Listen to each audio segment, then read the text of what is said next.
Սիրելի բուժքույրներ, սիրելի սանիտարներ, հիվանդանոցներում աշխատանք իրականացնող ցանկացած անձնավորության առջև, կատարած աշխատանքի առջև մենք խոնարհվում ենք։ Խնդիրը ամենևին էլ բուժքույրերի աշխատանքը կամ բուժքույրերին նվաստացնելը չէ։ Խնդիրն այն է, որ իշխող քաղաքացիական պայմանագիր խմբակցությունը կարևորագույն առողջապահության մշտական հանձնաժողովի նախագահի պաշտոնի համար առաջադրել է թեկնածուի, ով չունի բարձրագույն կրթություն, ավարտել է բուժքույրական գործը եւ ամբողջ կյանքում որպես բուժքույր է աշխատել։ Տիկին Հունանյան, խնդիրը արդյունավետությունն է, թե դուք որքանով կկարողանաք արդյունավետ կառավարել այս բարդ ոլորտը։ Ընդամենը դրա մասին են խոսում իմ գործընկերները եւ մի մանիպուլացրեք այն, ինչ ասում են իմ գործընկերները։ Տիկին Հունանյան, ես ակնկալում եի, որ դուք բովանդակային ելույթ կունենայիք եւ ամբողջ կենտրոնացումը չէիք հանի նրա վրա, որ դուք բուժքույր եք եւ կփորձեիք արդարացնել, որ արդյունավետ եք կարողանալու կառավարել հանձնաժողովը։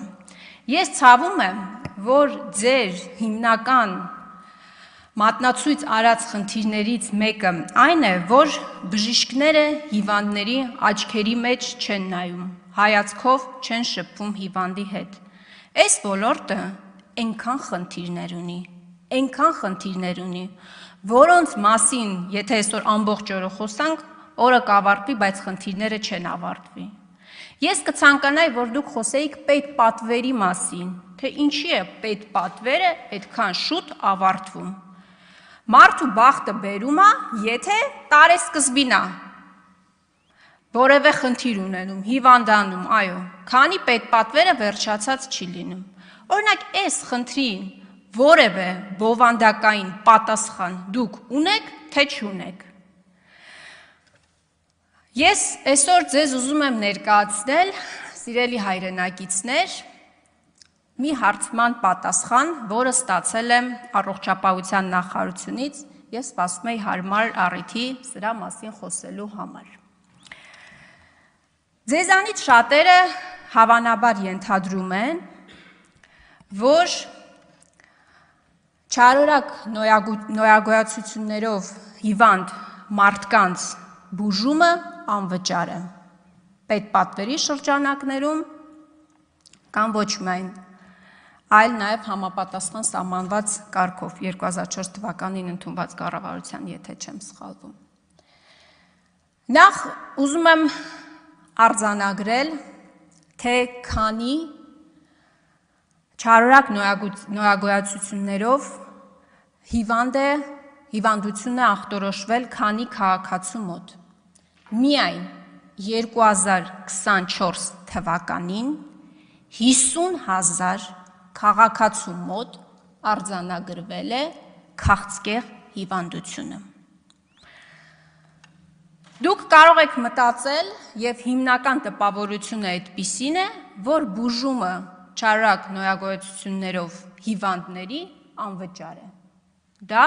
այդպես չէ, սիրելի քաղաքացիներ։ Ես հիմա Տիկին Հունանյան կներկայացնեմ ամբողջ հարցման պատասխանը եւ կխնդրեի նաեւ ձեր ելույթում սրան անդրադարձ կատարեիք։ Հարցը հետեւյալն է. որքան գումար է պետպատվերով տրամադրվում քաղցկեղ ախտորոշմամբ Հայաստանի Հանրապետության մեկ քաղաքացուն։ Պատասխանը հետեւյալն է. որ փոխհատուցվում են չարորակ նոյագոյացություններով հիվանդների քիմիաթերապևտիկ բուժման ամբողջ ծավալը ուշադրություն, բացառությամբ քիմիաթերապևտիկ դեղերի։ Ձեզանից որևէ մեկը, իմ ընդդիմադիր գործընկերներից, իշխանական խմբակցության падգամավորներից որևէ մեկը, Տիկին Հունանյան, խնդրում եմ ձեզ, ձեր ամփոփիչ ելույթի ժամանակ ինձ Հայաստանի Հանրապետության քաղաքացիներին բացատրեք, թե ոնց է հնարավոր բուժել քաղցկեղ հիվանդությունը առանց քիմիոպրեպարատի։ Ոնց է հնարավոր բուժել։ Իսկ այդ դեղերը բավականին թանկ են։ Որոշակի չափաբաժիններով, սակայն, դեղերի ծախսը փոխհատուցվում է։ Օրինակ, Հոջկինի լիմֆոմայի կամ ոչ Հոջկինի լիմֆոմայի դեպքում փոխպատվաստումը կազմում է առաջին քիմիոթերապիան սկսելուց հետո 1 տարվա ընթացքում 300,000 դրամի չափով։ Սիրելի հայրենակիցներ, քիմիոթերապիայի 1 կուրսը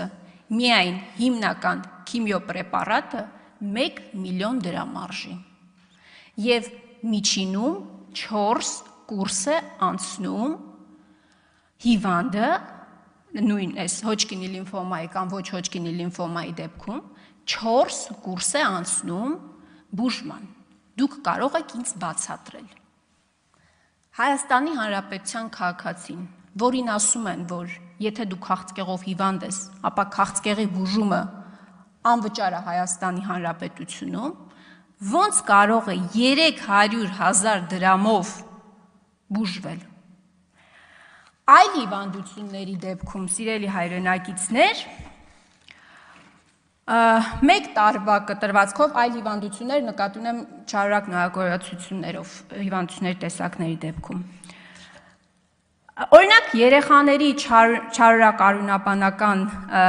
հիվանդների քիմիոթերապևտիկ դեղերի, օրինակ, 1 տարվա ընթացքում տարեկան միջինը 200,000 դրամ։ Մեծահասակների չարորակ արյունաբանական հիվանդների քիմիոթերապիկ դեղերը 1 տարվա ընթացքում տարեկան 150,000 դրամ։ Դուք պատկերացնում եք, սա ինչ ծիծաղելի ողբերգական թիվ է։ Ողբերգական։ Սա ցավազրկողի գումարն է ընդամենը։ Այսինքն պետությունը հայտարարում է, որ քաղցկեղով հիվանդին ինքը բուժում է, ստանձնում է ծախսերը և 150,000 դրամ է հատկացնում տարեկան, նորից եմ ասում, դա ցավազրկողի գումար անգամ չի կարող լինել։ Այլ բան, շատ պրեպարատներ գրանցված չեն Հայաստանի Հանրապետությունում։ Օրինակ, ոսկրածուծի փոխպատվաստման մի պրեպարատ կա, որը գրանցված չի Հայաստանի Հանրապետությունում։ Բայց դուք, սիրելի հայրենակիցներ, այդ դեղը կարաք գտնեք Հայաստանի Հանրապետության տարատեսակ նկուղներում, բայց ձեզ չեն տալու որևէ սերտիֆիկատ դեղի ծագման մասին, գումարը ստանալու են արձեռն, թաքցնելով իրենց գործունեությունը։ Հիմա սա խնդիր է, թե սա խնդիր չի։ Կամ առհասարակ, այդ հիմնական դեղամիջոցով է կատարվում օրինակ ոսկրածուծի փոխպատվաստումը, ինչի գրանցված չի Հայաստանի Հանրապետությունը։ Ողջամիտ պատասխան առողջապահության նախարարությունը ինձ չի պատասխանել։ Ես մի հռետորաբանական հարցադրում եմ արել առողջապահության նախարարությանը, թե ինչ պետք է անի մարդը, եթե այդ հատկացված 150,000 դրամը սպառվել է, բայց ինքը բնականաբար դեռևս բուժման կուրս ունի անցնելու։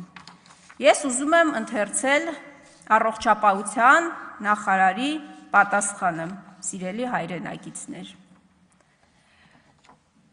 Չարորակ նորագույնությունների բուժումը հերթագրման ենթակա չէ և նշված պացիենտների հիվանդանոցային բժշկական օգնությունը և սպասարկումը պետք է կազմակերպվի պետության կողմից երաշխավորված անվճար և արտոնյալ պայմաններով արտահերթ, անկախ Հայաստանի Հանրապետության պետական բյուջեի առողջապահություն բաժնի տվյալ ծրագրին հատկացված